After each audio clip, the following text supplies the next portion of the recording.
Hello everyone, চলে এসেছি নতুন একটা ভিডিও নিয়ে। আজ দুপুরে আমার একটা ফ্রেন্ড ফোন করে বলল, তুই আমাকে একটু বিকালে মেহেন্দি পরিয়ে দিতে পারবি? তো আমি বললাম ঠিক আছে, কিন্তু আমি তো তেমন বাড়ি থেকে বার হই না, কিন্তু ও ফোন করেছিল তাই একটু বার হলাম ওকে মেহেন্দি পরিয়ে দেওয়ার জন্য। তারপরে তাড়াহুড়ো করে বার হয়ে দেখলাম, ও বাবা, ম্যাডাম তো দেখি রাস্তাতেই দাঁড়িয়ে আছে।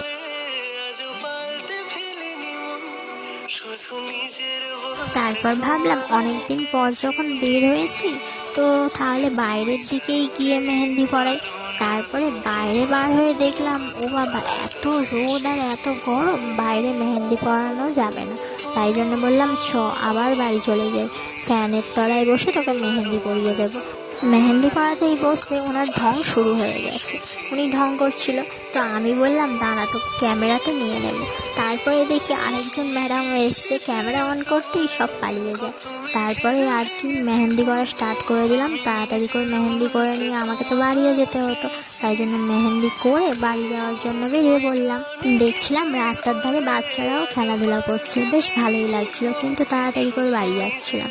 বাড়ি আসার পথে দেখছিলাম আমার হাতেও মেহেন্দি পুরো ভর্তি হয়ে গেছে, ওকে যতটা না মেহেন্দি পরিয়েছি। বন্ধুরা, তোমরা কারা কারা মেহেন্দি পরাতে ভালোবাসো তোমরা কমেন্টে প্লিজ জানিও। আজকের ভিডিওটা এই পর্যন্তই, আবার দেখা হবে অন্য কোনো ভিডিওতে। আজকের মতো টাটা। কত ভালোবেসেছি।